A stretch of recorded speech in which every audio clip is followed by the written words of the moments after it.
A very warm welcome to everyone here. A warm welcome to our audience and to our panelists to this session on the second day of our World Wind Energy Conference. This session is about community energy and small businesses, and it's held in collaboration with the Community Energy Working Group of the IRENA Coalition for Action. We have kind of a special event here because we are having speakers from different parts of the world, but we will also present a new publication on the occasion of this World Wind Energy Conference. And it's my great pleasure to welcome our first speaker, Dr. Rabia Faruqi. Rabia, a great welcome. I assume you are now in Abu Dhabi. So great greetings to Abu Dhabi. You are director at the International Renewable Energy Agency and working with the Coalition for Action. The Coalition for Action is kind of the non-governmental branch of IRENA, where, for example, we as World Wind Energy Association are a member of. And as the Coalition for Action, we do have a working group on community energy, which I have the honor to co-chair. And the Coalition for Action, this community energy working group, is regularly publishing white papers, and today we are about to publish a new white paper about best practice cases on community energy. But Rabia, I know that IRENA is also beyond the community energy working group, working on many aspects of a just energy transition. That's a very important topic. And now I have the honor, the pleasure to hand over to you and invite you to give your presentation. Thank you so much, Stefan, for the introduction. I'm just going to wait for the slides to come, but in the meantime, good afternoon from Abu Dhabi, ladies and gentlemen. It's really my pleasure to be here with you today, and I'd like, of course, to thank the World Wind Energy Association and the Energy and Resource Institute for their kind invitation. I'm not sure. Could I please be given rights to present? Just for Can we slide. give right to present to Giedre, please? Share. Webcam. Yes, sir. Can you please allow Giedre to share her screen?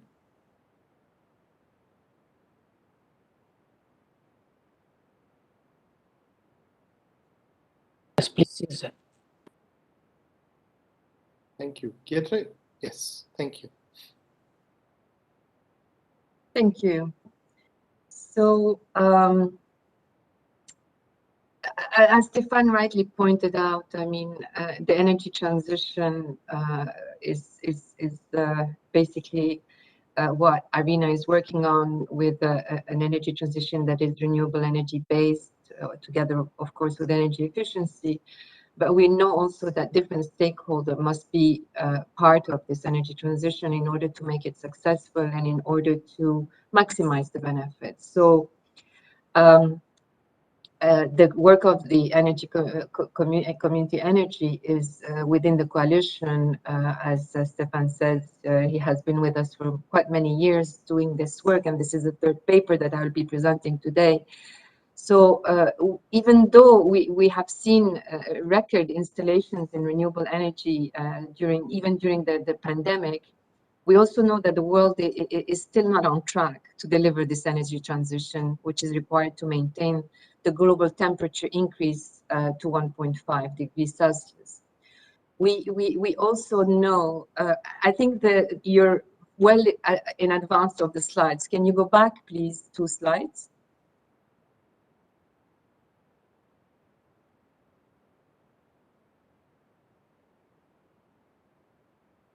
One more? Yeah, no, one, exactly.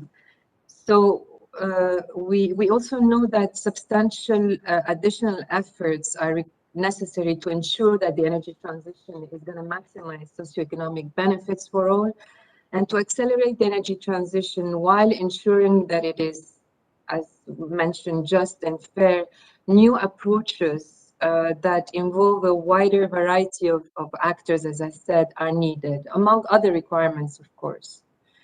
So community energy must play a critical role in a just and inclusive energy transition. It does deliver multiple benefits, such as local, social, and economic value. Of course, increased energy security, and communities can achieve a greater autonomy through direct control over the energy resources, which in turn strengthens support to renewable energy and the energy transition.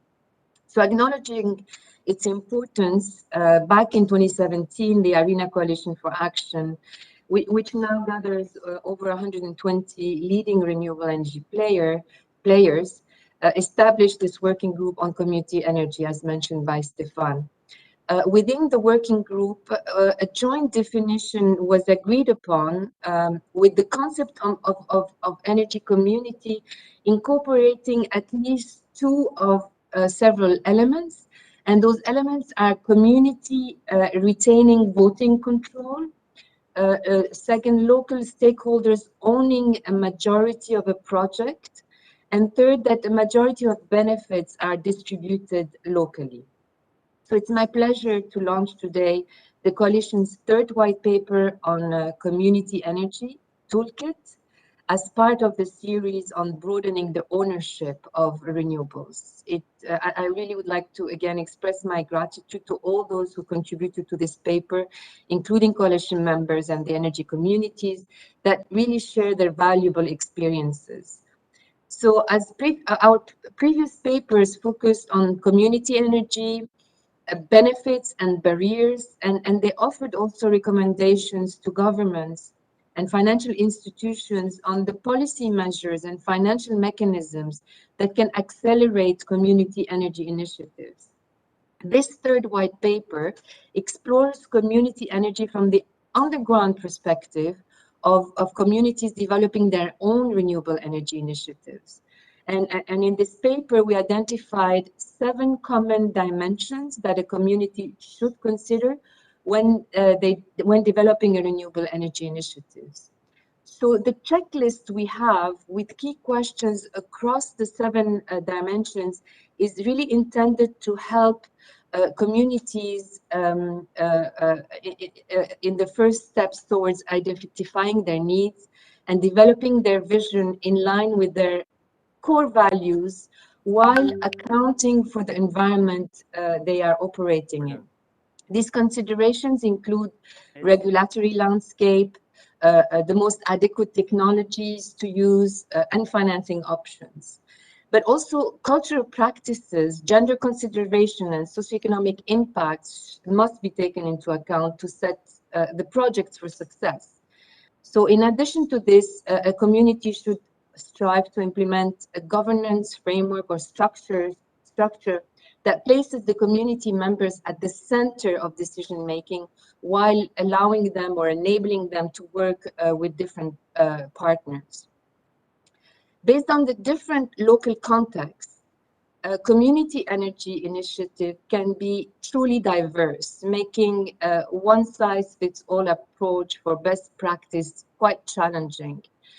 This paper showcases 11 case studies across the world, which demonstrate best practice in community energy. These initiatives highlight different ways communities actively participate in energy decision-making and harness renewable energy's potential to deliver, as we said, economic, social, and environmental benefits for a just transition. So drawing learnings from the case studies, a number of takeaways may serve, let's say, as inspiration for communities on how to set their renewable energy initiatives up for success. So communities should identify opportunities to make productive uses of renewable energy. For example, in Canada, Three Nations Energy is building on the success of its first solar farm to invest in sustainability initiatives that target food security and energy sovereignty. Not only should communities aim to build relevant capacity and technical knowledge, but also foster dialogue with community members and other partners.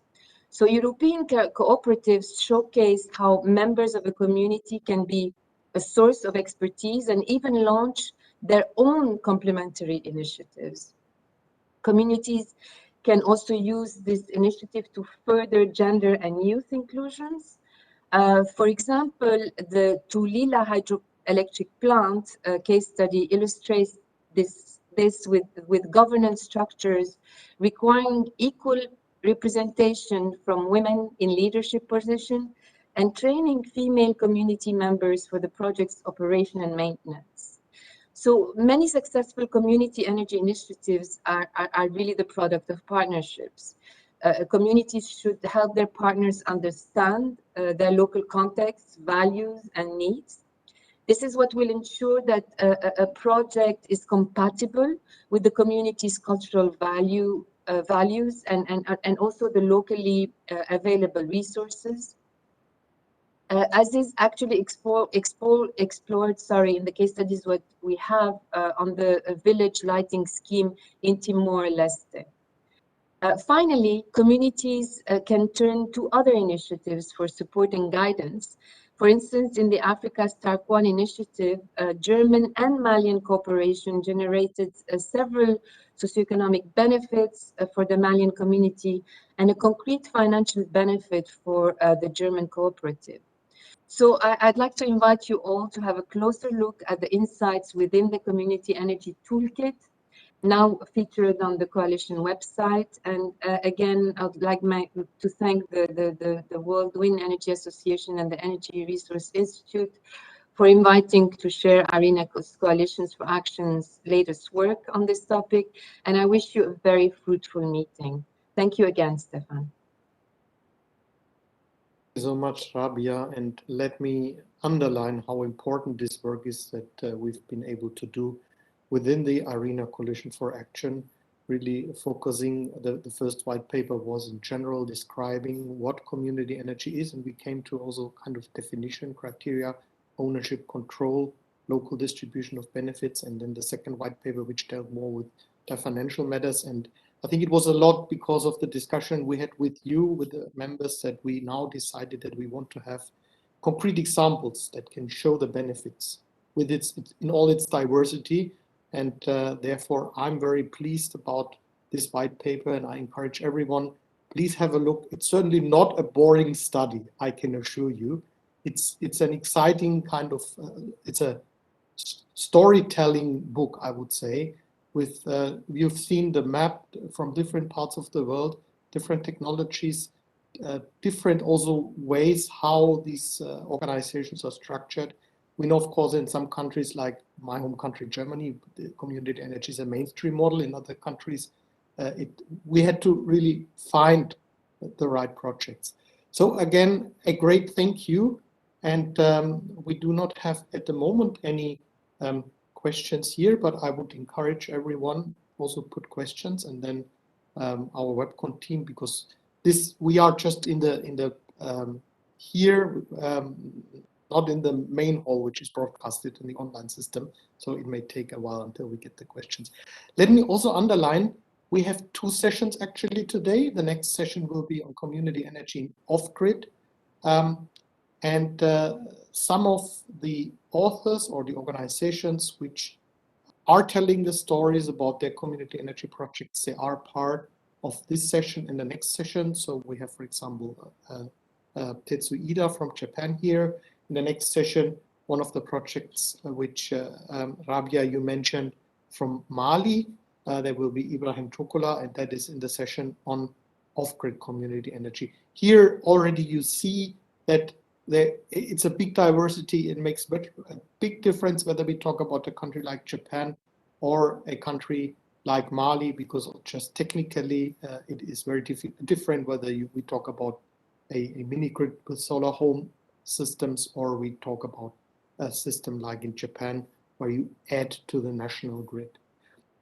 As we always are kind of trying to find a balance between the ownership aspects and the local kind of affiliation, if you want, of the companies, we thought that it is important to look at in this session also from a little bit broader way, and that is why we're very pleased to have as our next speaker Professor Kasturi Rangayan from India. India, where not only community energy in that sense, local smaller companies are playing and used to have a very important role in driving the renewable energy development. We know this from several sectors. We also know that some of them are now recently a bit more under pressure, and we are very pleased now to welcome Professor Kasturi Rangayan and to speak to us about small businesses in India. If I may hand over to you. Outside.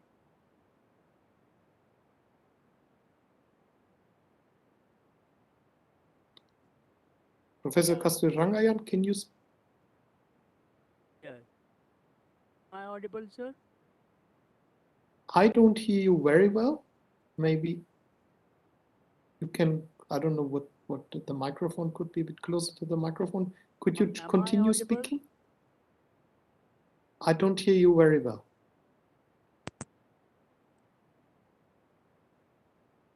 Can you? Yeah, maybe it's better without the headset. So we're very pleased because the Indian Wind Power Association is an important organization which is has a strong focus.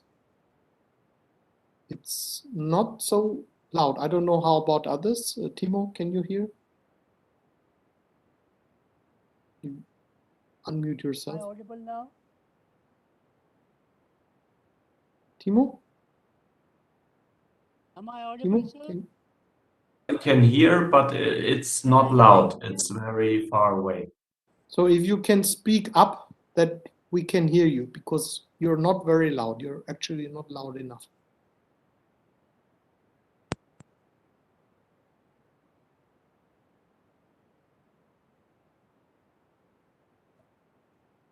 Hello, am I audible, sir? Yes, but not loud. It doesn't really help change much.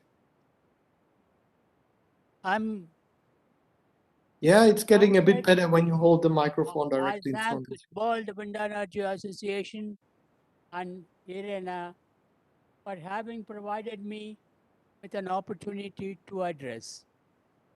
Am I audible, sir? Please, yes, speak directly into the microphone, then it is okay. Okay. Good day to all of you. I'm Dr. Kasturi Rangayan, Chairman of Indian Wind Power Association and Vice President of World Wind Energy Association.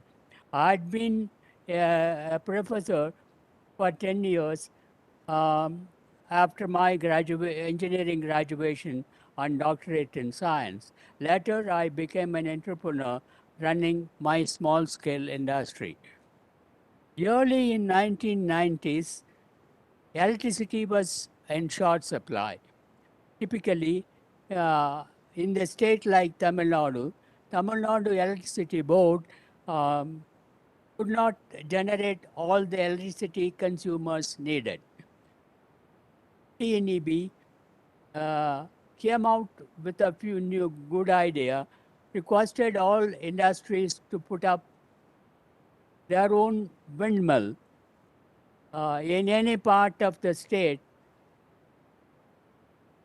promising to transmit energy, such wind power, to their industries situated anywhere else in Tamil Nadu at a price of 2% for wheeling, 2% for year-long banking. Many industries used this opportunity to start their small renewable energy businesses to put up their own wind energy generating business.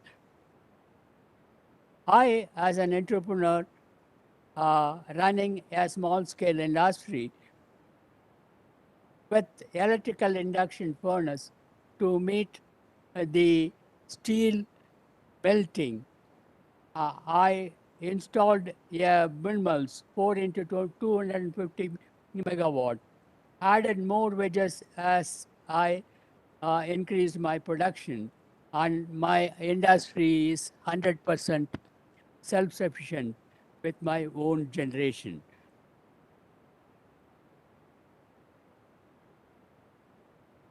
India is mostly dependent upon the southwesterly winds, seasonal winds that blow in the western part of the country in 7 westerly states. Solar is available in all the states. After paying the transmission and banking charges, the input cost of energy came down to industries to 75%. National Institute of Energy takes 2 years from the time the wind mast is located and publish the data, wind energy data, to the public. A few of the small-scale businesses that sell energy to the DISCOM or the state distribution company. Prices range from rupees 2 to rupees 5, that is equivalent to 3 to 7 US cents. Average size of small wind or solar power generating farm is 2 to 5 megawatt. In all, India generates now 105 gigawatts of renewable energy, 40 gigawatt through wind, and 60 gigawatt by solar, and the rest by other forms are of RE. Strong governmental support and increasingly opportune economic situation have driven India to be the 4th largest wind power, renewable power nation after China, US, and Germany, and the world's most attractive renewable energy market. To generate 500 gigawatt of renewable energy by 2030, to meet 50% of India's energy needs, the government has designed policies, programs, and liberal environment to attract foreign investments to ramp up the country in the renewable energy market at a rapid rate.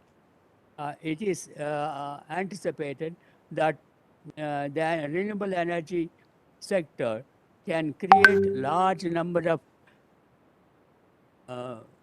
domestic jobs and in the years to follow, and possibly by 2070 the country hopes to be zero carbon. I once again thank World Wind Energy Association and Irena, Stephen and Rabia for the opportunity given to me. I'm prepared to answer all questions. Thank you very much, Professor Kasturi Rangayan.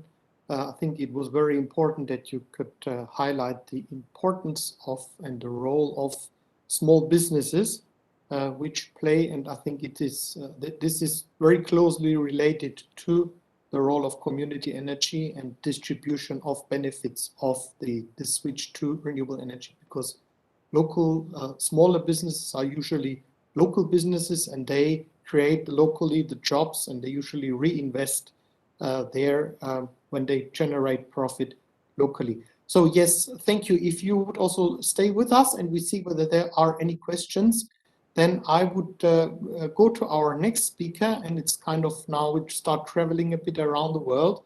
Our next speaker is from Japan.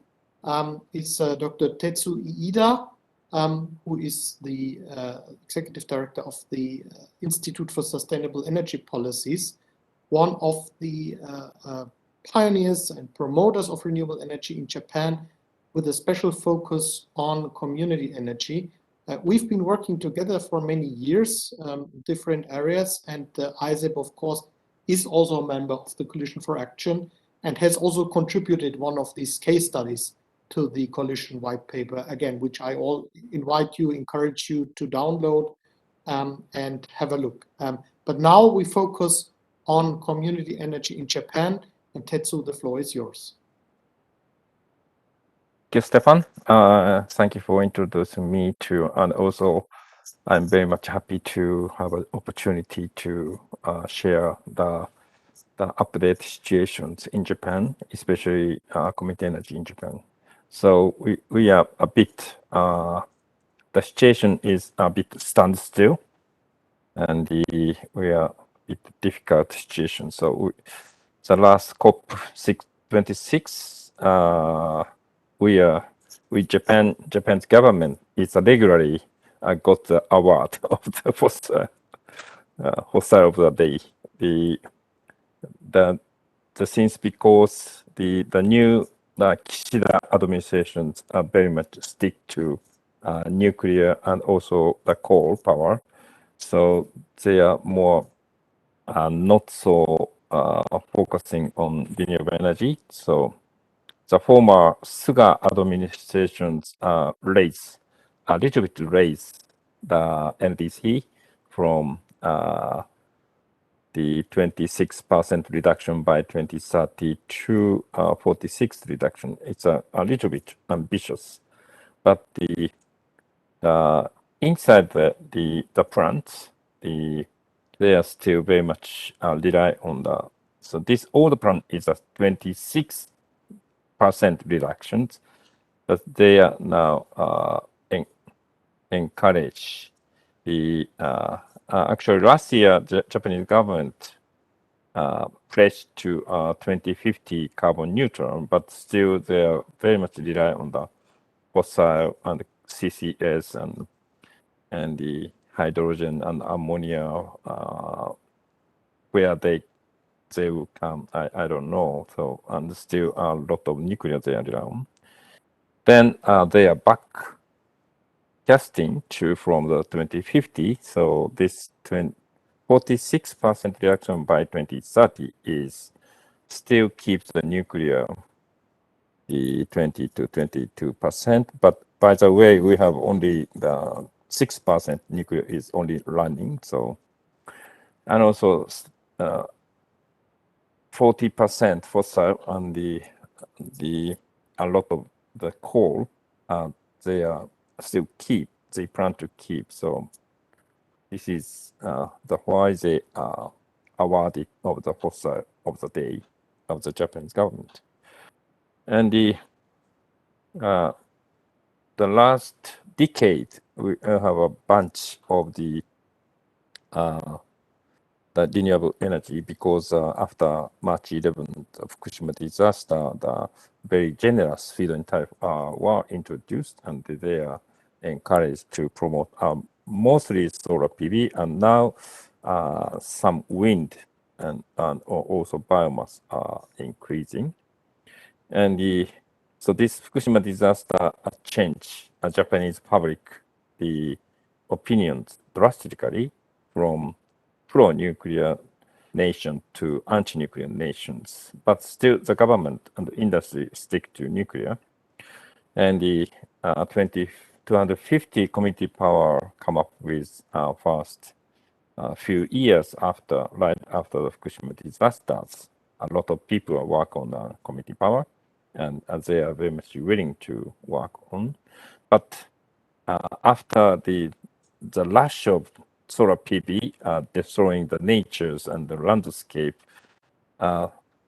recently the ordinary peoples and the local people are little bit become more negative against the solar PV and also the wind, because of those kind of the nature destroying. So this is a bit controversial situation we have.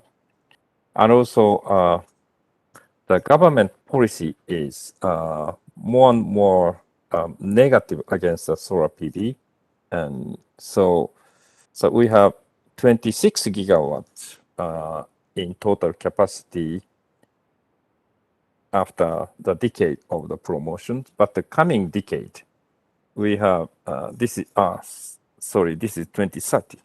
So this is my simulations on only 20% increase is every year we have the market is very much become small and collapse down.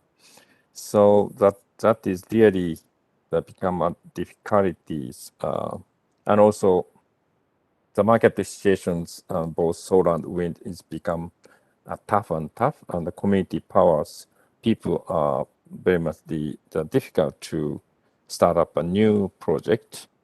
So we are, and also various community power, including ourselves, are a lot of working on the community power, solar agriculture. So this is one of the way of the local people's more favor to working on a solar PV, and this is one of the new way, and this is one of the joint project with Mariam, the solar agriculture project as well. And this is most new solar PV project is in Fukushima. That was the 4 megawatt solar agriculture project, one of the largest solar agriculture project. So this is still small challenge, but so the current more against stream of the renewable energy policy in Japan. So that is the one of the few way to local people working on the community power. So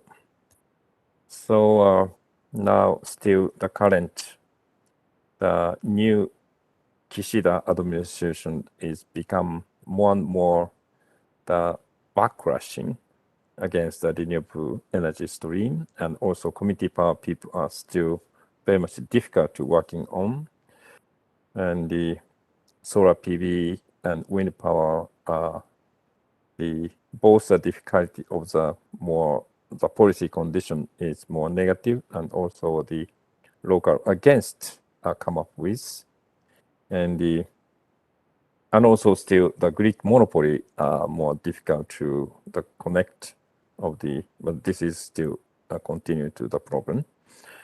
And so we need restructured and update our energy policy, but still it may take a time.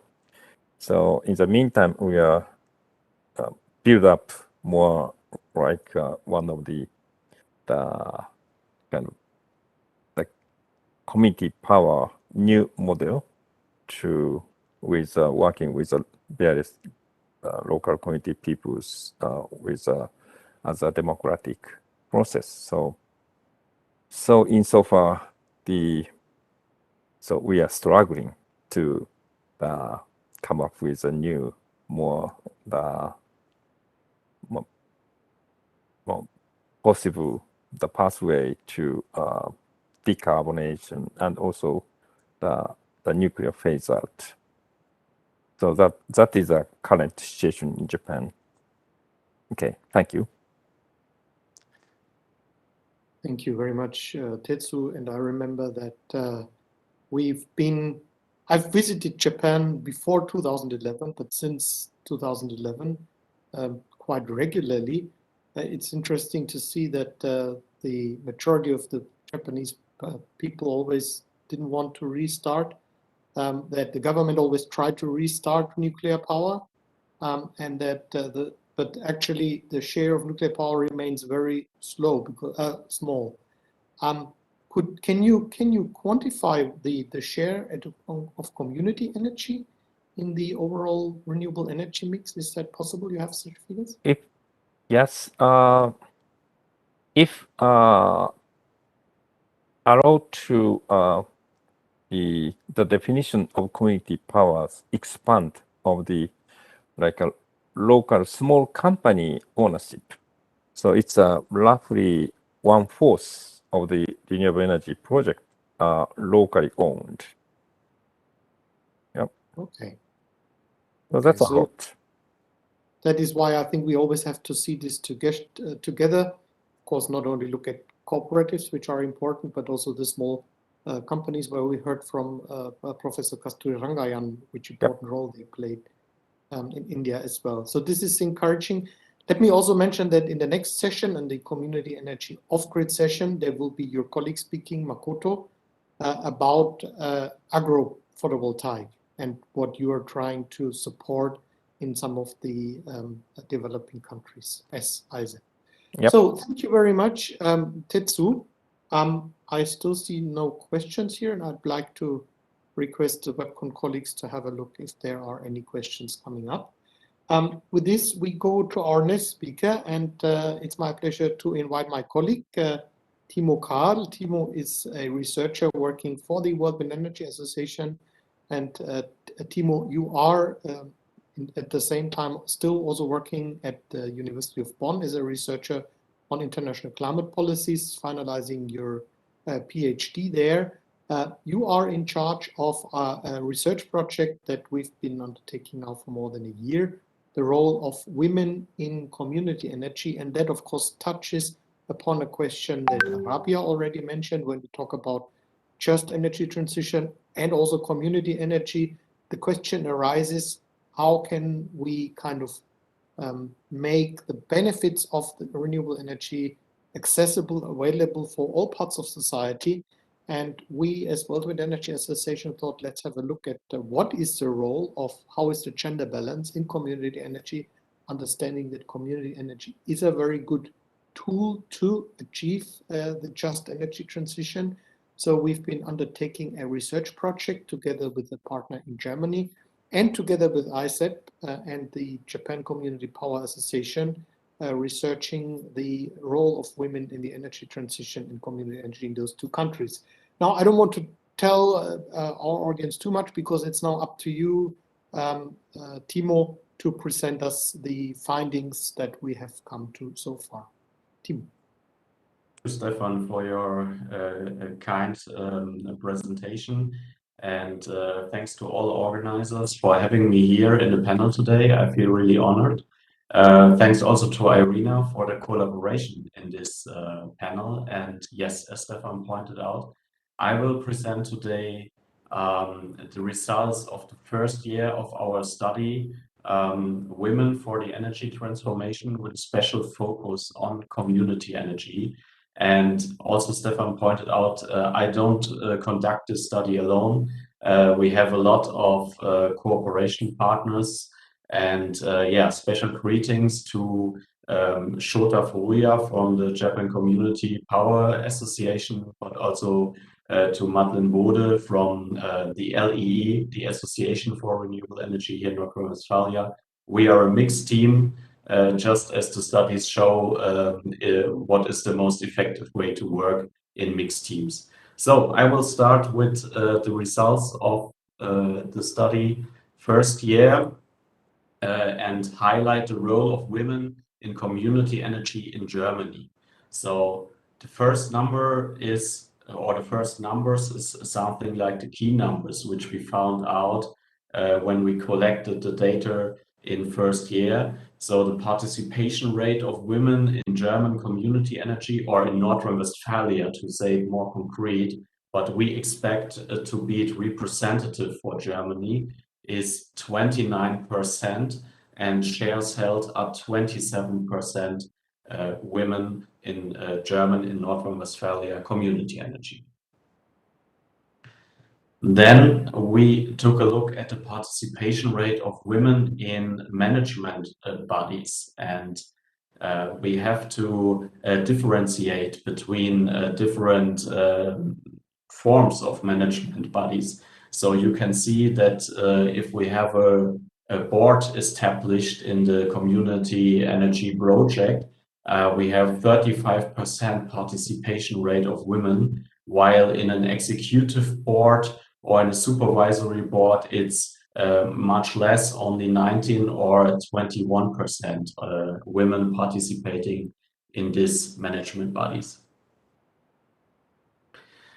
We found out there's difference between the type of entities in community energy. So if we speak about cooperatives, we have a higher number of women participating, 33%, while in the form of limited companies, which is often found in wind energy, we have only 14% women. Of course, there are a lot of assumptions if I speak about the entities or the technologies, what is the reason. But in the first year, we wanted just to collect the data without some previous assumptions. The analysis will be part of the second year. And this is what you see for technology, what I pointed out.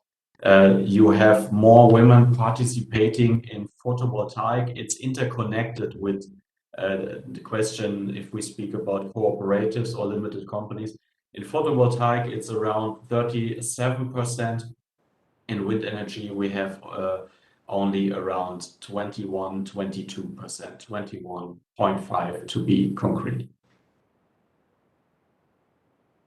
We also see that we have the effect that if women are in the management bodies, represent the community energy project, then it is more inclusive. It has inclusive effects, and more women are following them in the community energy project. So in the survey, in the data which we collected, when we received the answer from women representing the community energy project, in this project we had 41% also average participation of women. So definitely higher than the 29 we have as general average. We see that especially in small projects, the participation rate of women is really improvable. Only 7% here are women, and yeah, this is a very problematic number, I think. Then we ask ourselves, how do people find their ways to community energy? How are they attracted? Because this could be related to the participation rate of male and female shareholders. And we see that the very classical ways, the personal contact, the local exchange of ideas and speaking to each other, the mouth-to-mouth propaganda, these are still very much the highlighted ways how our shareholders attracted for community energy projects in North Rhine-Westphalia in Germany. Personal contact 81%, mouth-to-mouth propaganda 67%, while modern new ways like social media advertising, for example, is only 11% used by the community energy projects. And the participation question for women is not a marginal debate. So we have other social groups which are perceived to be underrepresented. We ask the shareholders of the community energy project, what do you expect? Or we ask the executives in this case, what do you expect? Which social groups are also underrepresented in your community energy project? And we see that especially people with migration background, 87% answered this, but also young people, people with impairments, also people with low income are perceived to be underrepresented. So just let me highlight that to make it clear, the female participation rate in renewable energy is better than in traditional energy economy. Also, the participation rate in community energy is better than in this traditional fossil fuel systems. But there's also still the possibility of improvement to let different social groups participate. And now I come to some numbers because we also collected in cooperation with the Japan Community Power Association and ICEP some data in Japan, and we see that women are also in Japan underrepresented, holding only 25% of the shares of community energy entities. In the governing bodies, we speak about 24.4%. And well, what was getting clear in the data collecting, in the quantitative study we did, the problem is seen, but not much action is taken now. So 50% of the respondents evaluate female participation in community energy as low, and asked about the rate of women in the management level. It's even more, which perceived is to be low. However, in only one community energy project in Japan, which was asked, already concrete inclusive action was taken. So there still needs to be a lot of action done.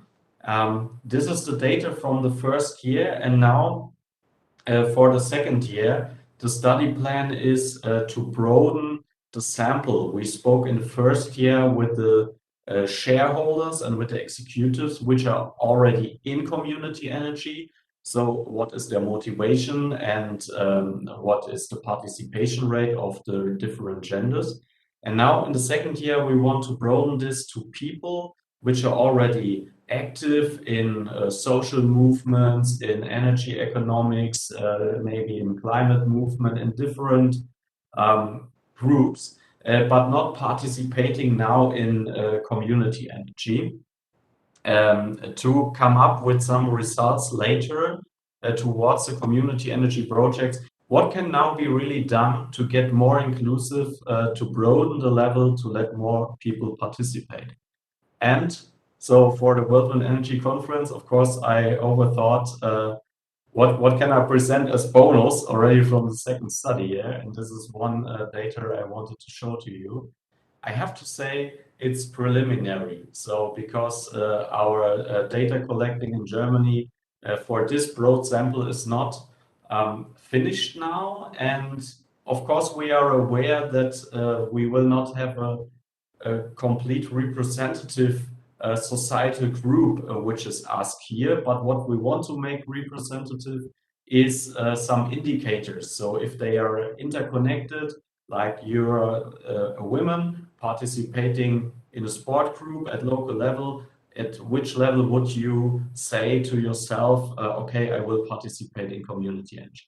And what we see when we ask this mixed sample of women and men which are already active but not in community energy is that in the passive ways of participating in the energy transformation, like for example, at the bottom you see the electricity purchase from a green electricity provider. The difference between male and female is not so big, not so huge. But when it comes to the active participation, the active design of the energy transformation, so the participation rate in community energy or the renewable self-generated electricity, for example, through photovoltaics, the difference between men and women is much higher. For example, the participation rate community energy is 9 for female to 19 men. And the production rate of self-generated electricity is 23 to 40%. So there is a difference between male and female, which needs to be analyzed now in the second study. I conclude for the first study that we see a rising participation rate of women in German community energy, but still they are underrepresented. We need more knowledge and more action later to be taken to design it even more inclusive, broaden the social field in community energy. And the participation rate in community energy is quite representative for what we see for the renewable energy sector as a whole in Germany. And we talked with a lot of community energy representatives, and we could see differences between the single projects when inclusive acting is happening, when there are female representatives, when there is a mixed board, mixed management bodies. then the participation rate is higher from women in community energy, and we should continue to work on this field. Thank you very much for your attention for the moment. Yeah, thank you very much, Timo, for a very insightful presentation. Indeed, what you see is that we try to understand what is the situation, the gender balance, and how could it be changed. Not at the end, Timo, no? So we just represented some interesting insights in between. It is not kind of for the whole world, but I think it gives interesting insights and hints to what needs to be done to make the energy transformation even more inclusive, because this is, of course, a relation female-male which affects, I mean, the whole world. Yeah, thank you so much. And let me also mention that there is also in the white paper, which Rabia presented, there is also a case study with one case, but specifically a female project. So this gender aspect was also taken as a dimension when we chose the case studies and the examples for the ARENA Coalition for Action white paper. Thanks again, Timo. Sorry, Stefan, I think there is a question from Minnie Gowinden. Is it? I don't see. I have a question. Okay. I mean, anyway, Minnie, you will speak next. So I request you to switch on your camera. And I was about to hand over to you anyway. But Minnie, please switch on your camera and your microphone, and please. Yes. Thank you, Stephen. And one small clarification I had, thank you, Timo, for an excellent presentation, because we also work in TERI on issues related to gender and social inclusion in energy projects. So one thing, which is something which we have also been grappling is, the participation of women is better in solar PV as compared to other, renewable energy, probably wind or anything. That's what your study also shows. So, I mean, within the solar PV, where exactly are women involved? Are they involved in assembling or in administrative post or technical? I mean, where exactly, I mean, do you have any such information, their exact role in the PV sector?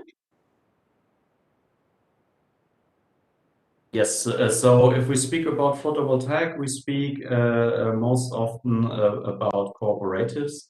And if women are engaged in the community energy project, they are also engaged in the management body. So if they participate, they participate. And often it is a board in which the women then are also represented. And if you ask me about the concrete tasks they fulfill in the board, it's very differentiated. So of course, like the classic or the jobs which are assumed to be classic for women, like public relations, marketing. It's very often that women are in this task, but we also see that some are also representing financial management in the board. So yeah, it's I think the main task is to get the women attracted to participate in the community energy and also in the board, and then they do the different tasks. Yeah, the problem, the border is before to get over it. Yeah. Thank you, Timo. Yes, thank you for this question also, and it's interesting. We're looking forward to hearing from you because from the title, we know that you're also speaking about a very similar topic, so we are very happy to have you here with us. Minnie Govindan, you are working with the co-host of this conference, the TERI Institute, and you're going to speak about powering women's collectives, reflections from a coastal community in India. So we are very excited to hear from you, and I'm sure we will continue the discussion also after your presentation, because I'm sure that that will give also new insights and maybe new ideas for the project that Timo is responsible for. So may I hand over to you, Minnie, please. The floor is yours. Yeah, thank you. And then let me share my presentation. So this is something in which Rashmi and I'm part of a project. This is an ongoing work, and this is supported by Innovate UK, and where we have our technical partners in the UK, and we are trying to test a demo, a pilot test of a offshore wind technology, and that's something the technology as such is quite unique, and we are trying to test it in two countries. One is India and another one is Bangladesh. So Rashmi and I'm part of the social team where we are looking at, I mean, technology is one aspect, but you can't just plant a technology in a place. We also need, the whole the community engagement and the community perspective to try and understand, how a technology will work. So Rashmi and I work as an interface between the technology and the community, and we work very closely with the University of Durham for this project. And Rashmi, you can probably start the presentation. Yeah. Okay, thank you, Mini. So we will start with a brief context of what women's collective action looks like. So collective action for women is when women are mobilized into groups. They can be self-help groups, which mostly engage in savings and thrift or loaning to the group members. And they're also sometimes involved in community level development activities. And with this collective formation, they're able to overcome the challenges of gender inequality and women's specific needs. And collective action also helps women to overcome hurdles that they face while entering entrepreneurship and other businesses which are traditionally dominated by men. In our study, we studied a women's group from Verawal, which is the coastal village in Gir Somnath district, and where they have set up a business of value-added fish products. So coming to the community is called Kharwa. They are the traditional fishing community of Gujarat, and they're engaged in fishing and other activities like net mending, boat making, post-harvest, processing, etc. Within the community, affluent members, they usually take up the business aspect of it, like they are boat owners, they are into exports, etc. And while the marginalized community members engage as fishermen, crew members in shipping vessels, then labor, net making, and in ice factories. There are several government fisheries development institutions in the area, and they help and train this community and involve them in their own research work, in technology development, and in value addition of fish products. So the role of women among the Kharwa community is limited to cleaning, drying, packaging, or selling of fish. They do not go to sea traditionally. And there are several government schemes which have supported women. They've trained them, provided support, hand-holding in value addition of fish. And the particular group that we studied was Sagar Manthan Machimar Uthan Mandal. And it's a group of women which came together, got trained by the Central Institute of Fisheries Technology, and they started their own small startup, which is involved in the development and marketing of a variety of seafood products. And they also run a small eatery and a sweets shop. And within the group, they support each other in the form of providing a lot of flexible timings, daycare support for children, providing lunch and dinner, etc., and other things also, which help the women come out of their house, manage the home as well as their business without sacrificing any of it. So the new potential new technology that we're talking about, the need arises because the current energy supply is expensive for the marginalized people, the marginalized fishing community. And the Merlin Star project, which Mini just introduced, it's supported by Innovate UK, and our technical partner is Frontier Technical. It's a UK-based firm. And they are in the process of developing an offshore wind energy platform. It's a floating energy module which will be anchored in the sea near to the coast. It has a wind system, and not a very big one, but a small wind energy generating system. and which would allow people, the community members, to charge batteries and other equipment. And these batteries can be taken back to the shore and used for powering their productive activities and needs like cold storage, lighting, uh, and any other productive activity that they would like. And for the pilot project, that is the demonstration which is going to happen, and batteries and other equipment will be provided to the community and they would be trained. So the community would be involved in installation, operation and maintenance of the platform, and they're not required to pay anything at the moment. And the community also expressed interest in being a part of this project. During our interactions, we could gauge that. And as long as it doesn't involve any additional costs from their end, and also does not affect their fishing business or marine life, which is actually the mainstay of the place. And as you can see, these are pictures from our field visits. And so Women's Collective Action offers a good platform for introducing such new technologies and for their successful adoption as well.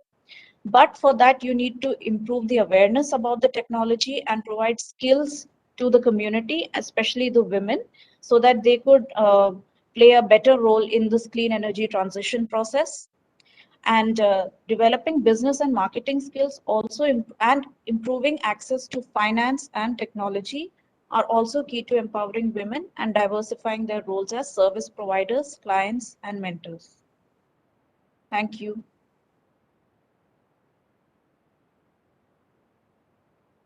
Yeah, thank you very much for this very insightful project. I think that it's very good to see what you're doing there and how this is the perspective that you're sharing with us.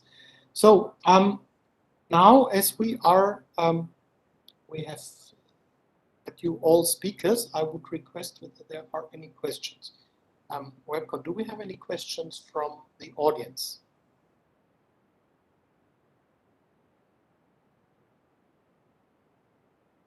Is there any questions coming from the main hall?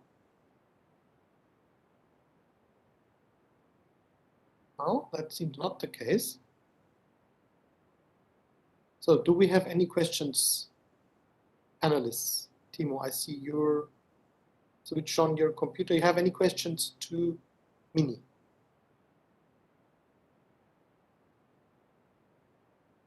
Maybe the question, you said that it's crucial to have the access to financial, to finance. The projects which started maybe already, how did you get the access to finance there? Okay. So one is, this women's group as a collective, and Gujarat in India is a state where, we see the highest entrepreneurship in all the communities. And that's also a state in India which has produced the biggest industrialists. So there, by nature, communities are quite enterprising, and entrepreneurship is something which most of them are willing to take up. And the communities which we are dealing with are actually marginalized communities, and to start their value added business and products, the initial support and handholding has been given by the Central Fisheries Research Institute. So that kind of a technical support has been given to them, and the financial linkage is also they have kind of facilitated with the local banks. So they already have established a kind of credibility with their work and with the banks. And now that it is a small cooperative, they are also trying to make profits and business. But if they want to really scale up their value-added fish product in a big way, probably if they want to market it through an online platform or through any other medium, or to put up exhibitions in different parts of the country or something like that, they need a more of capital. And that's something which is providing technology is one thing, which is very important, and it is something which will help them to kickstart everything. But providing access to energy alone will not be a sufficient factor. There needs to be other factors as well, which needs to be considered here. Thank you very much. Very interesting. So I think this is something we will also hear in the next session when we talk about this. There will be one, or not just one, but there will be 2 representatives from 2 African countries, Zimbabwe and Mali, of course, where the electrification rates are much lower than in India. And then it's a very basic, of course, effort to introduce electricity access. And of course, when you have very low levels of economic activities, the productive use of energy plays an even more important role, because that is what obviously we can see from those countries that once people can, because they have electricity, they can do more economic activities, then it's also kind of easier to generate the income to pay back for the loans that they may get. Is this what you have told us? Is this a typical situation for India, or would you say that this is a very specific case?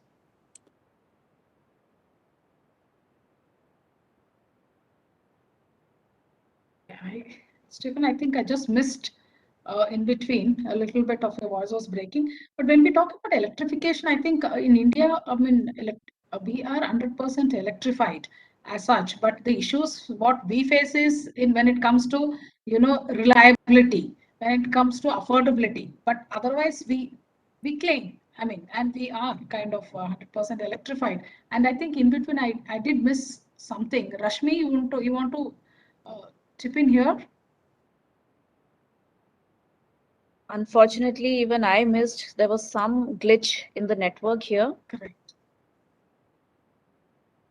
Exactly. I think in between, my main question was, I mean, just referring to that we understand in the next session, we'll talk about this, the importance of productive use of the energy and the whole system, which makes the projects, it's easier to make them feasible. So what I wanted to know is from the project that you showed us, is this typical for India, or would you say this is a very specific case?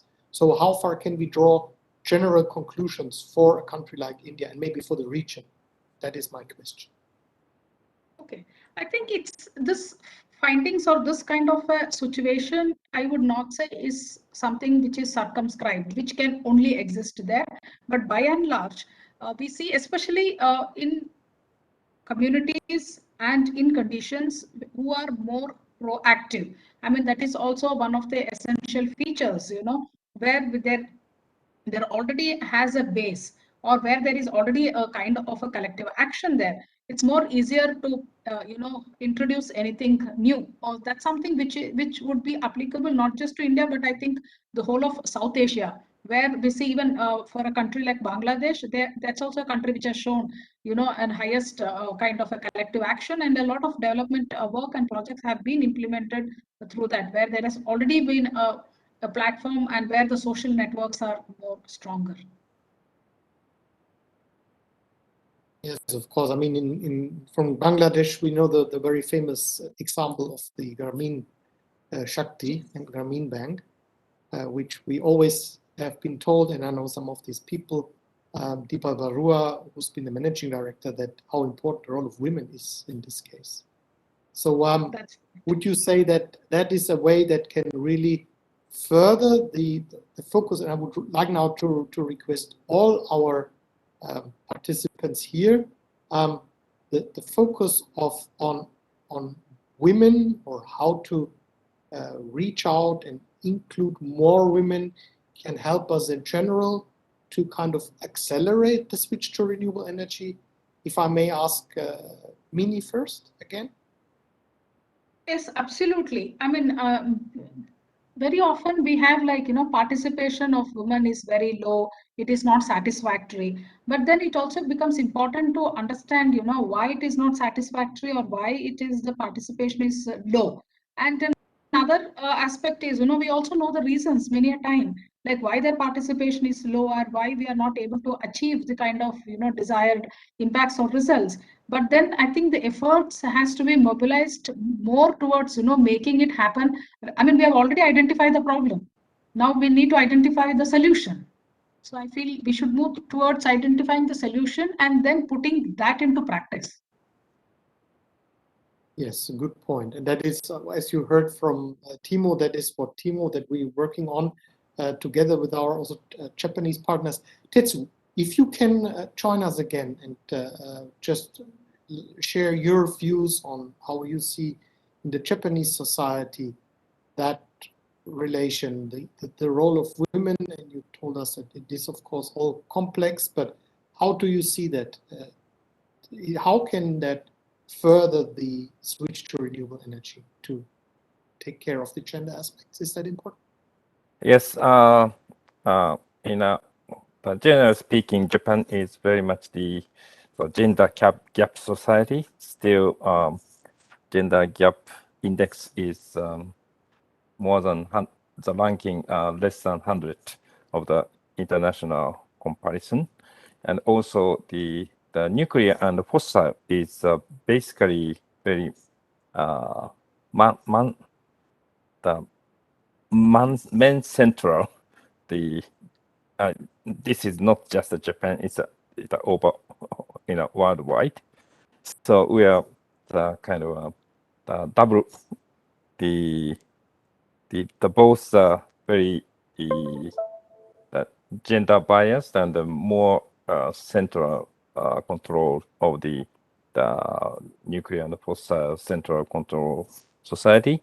So that's why the more and more like the women its involvement is very much important. And for example, the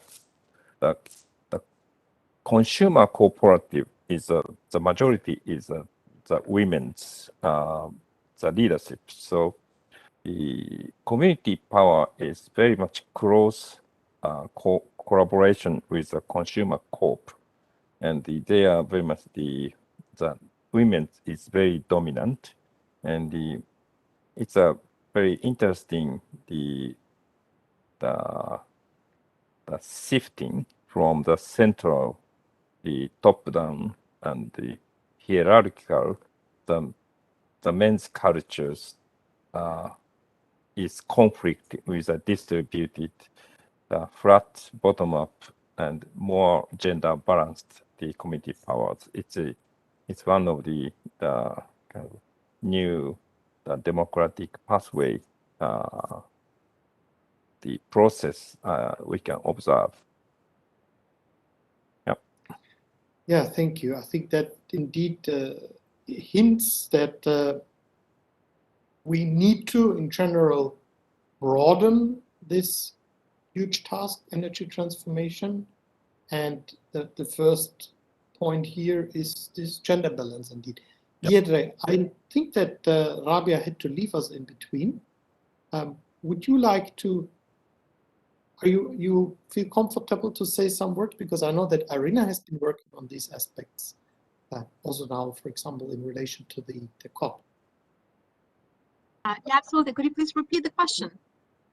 Yes, the role, I mean, once we understand the importance of broadening this huge social task of energy transformation, how you feel the importance of the gender aspect. And of course, we talk about community energy as such, but I know that Irina has to be doing other work as well on gender aspects, for example, jobs in energy and renewable energy. Would you like to comment on that, how you see the importance of this kind of broadening the renewable energy sector? Yes, absolutely. I'm very glad to say that from Irina's perspective, we always try to flag that gender should be considered in projects like that. We really think that it has a great power to really empower all the community members, increase the acceptance of the project, and in turn also the success. So yeah, so in all our projects, we try to emphasize this, that gender consideration should be taken into account, and there should be active consideration how to include women in decision making, or also how to provide the most technical skills to be able to actively participate in this project. So there's a lot of work which is ahead of us, as we can see. Professor Kasturi Rangayan, if you are still with us here, I would also request you just to give an impression. I know that the companies you've been talking with, many of them, of course, typically, I remember seeing men who were representing them. Is there that you see that it's a new sector, that there are also women playing a role in the wind energy, or would you say that that's still not really so visible?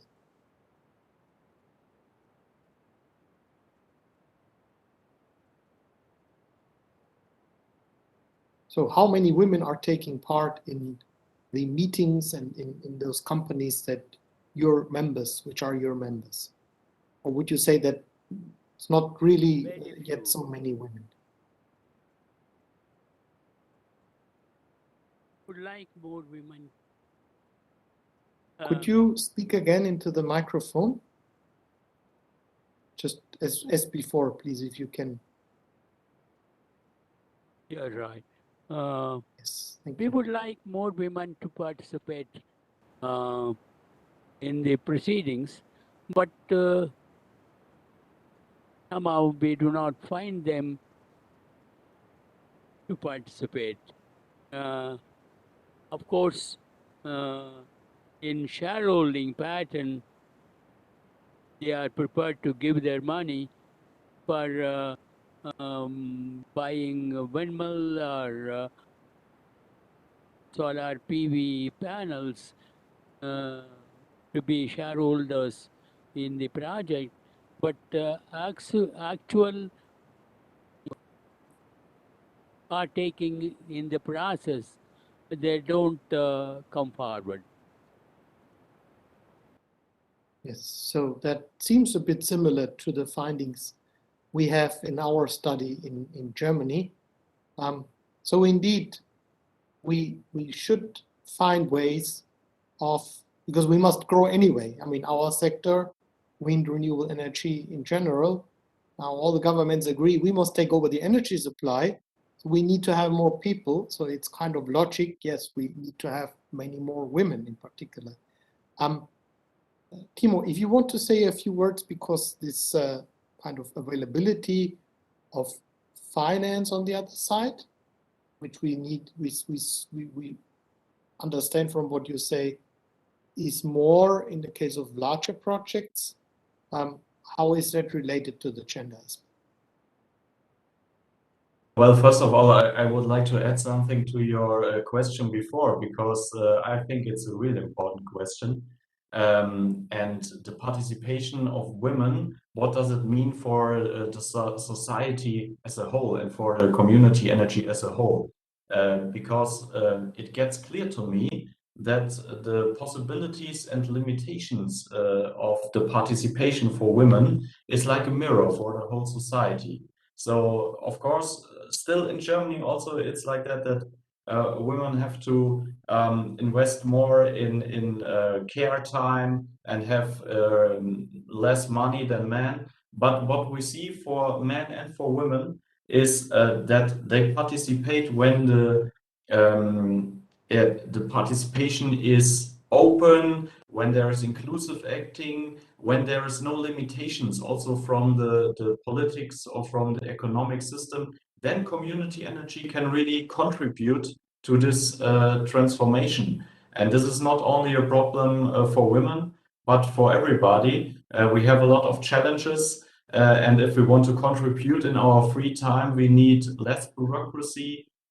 We need open structures, and we need, just a system which is open for community energy to participate. And yeah, that's my contribution to the question before. Now the question regarding the financial access, could you, it was not getting clear to me, what's your intention? Well, Professor Kasturi-Rangayan just referred to the possibility of contributing kind of financially, becoming a shareholder in wind farms in this case, but also solar energy. You have come to some insights as well. This is a scientific research that you've done. Would you like to highlight that or reflect? Yes.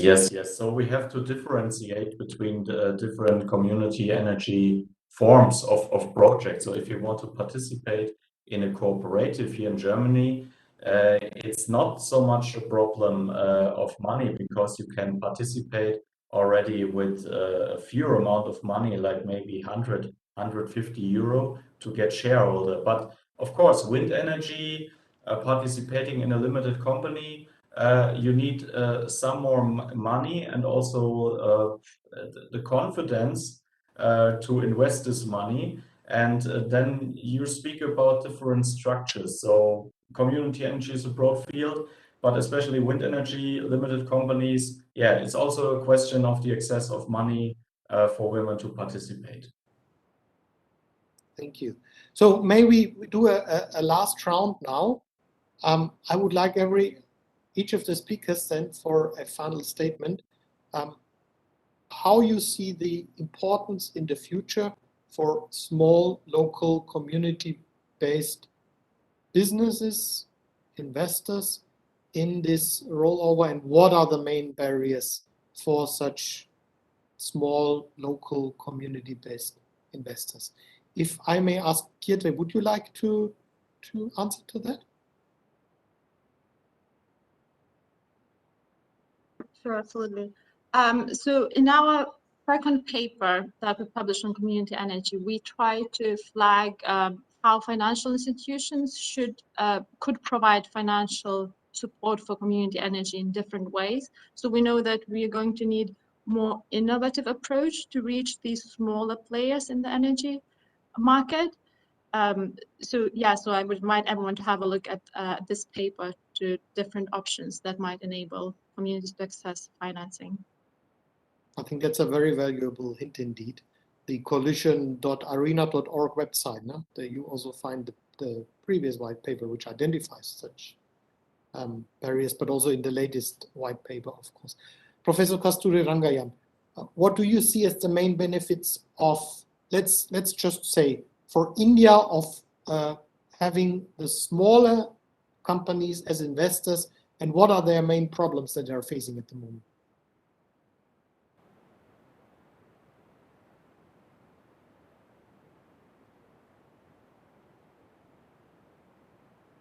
Yeah.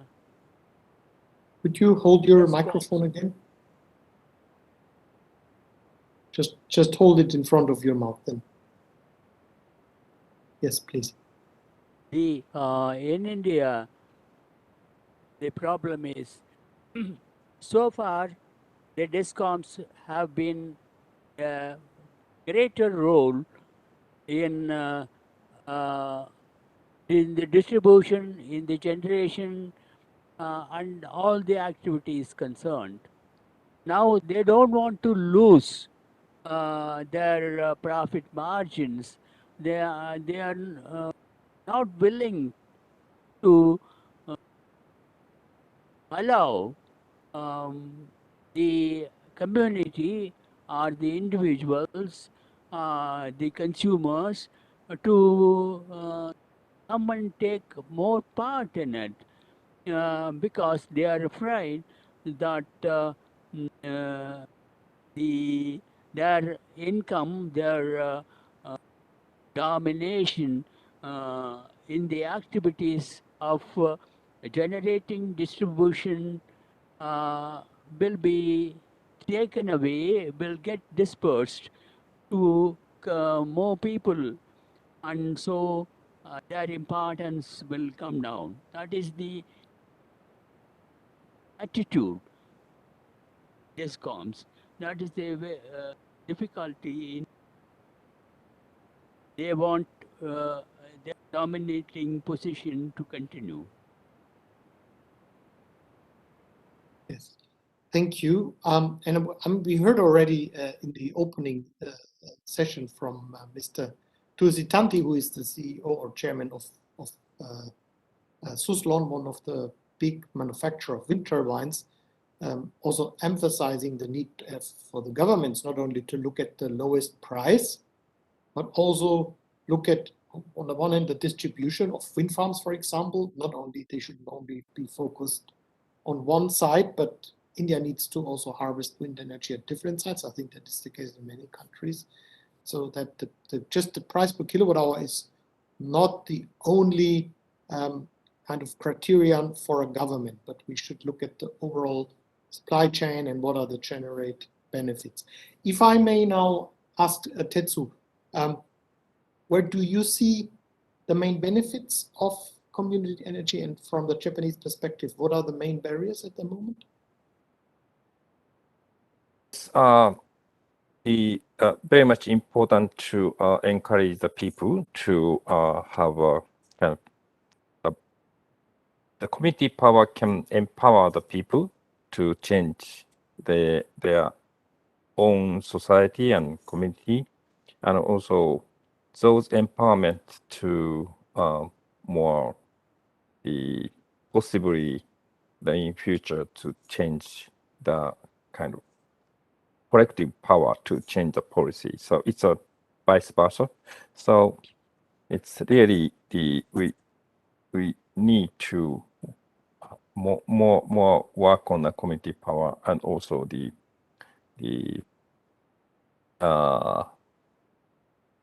involved in the women's and other gender balanced the people to the spread in the community power. So that is really we need the future change the policy to save the kind of future. So we need a community power, and also I believe the community power role the central play to the path away to such kind of future. So yeah, thank you. And I understand that making better policies is a bit challenging because, of course, community energy sector usually doesn't have such a strong lobby, but we see that talking to the governments is not so easy.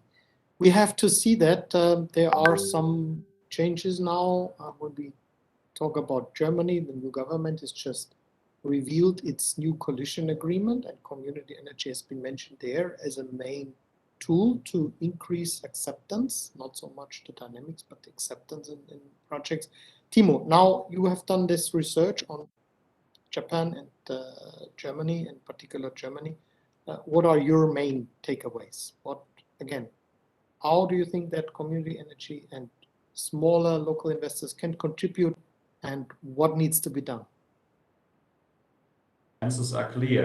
In Germany, we speak about the question, how can we speed up the energy transformation? How can we create acceptance? And we see from the study and also in practice that acceptance is there where the people regard renewable energy projects as part of their own region, of their own city. And of course, community energy can play a crucial role to this, and it should be involved more into this thinking how these processes can be sped up, because in the end this will be the key, especially when it's from a broad majority of people believed to be an element of the region in which they can participate themselves. Means men, women, people with migration background, whatever societal group we speak about, we should get this more broaden, and then we need open political framework for community energy to participate, because in the moment we have high bureaucracy, we have also some investment risks for community energy to to give money as security for projects which you will maybe in the end not really do, because you need to go to an auction system. After that you need permissions. You're not sure about that, and this is hindering the people really to participate. So we need open framework, and then we will speed up the energy transformation with community energy as one significant key. Yeah, so the frameworks which allow these smaller investors to participate, it is what I understand from you. We talked often about non-discriminatory frameworks, also frameworks which allow all type of investors to participate. Now, last but certainly not least, I would request Mini, your kind of final takeaway. What would you like to highlight as the benefit of broad social participation in the energy transformation and what needs to be done to come to that? So my submission here would be to move beyond gender essentialism and gender binary, where everything would not be just reduced to number of men or women participating in a program, in a policy, or as a beneficiary, but rather dwell more deep into what is actually translated in the ground. So that's something which would be my humble submission.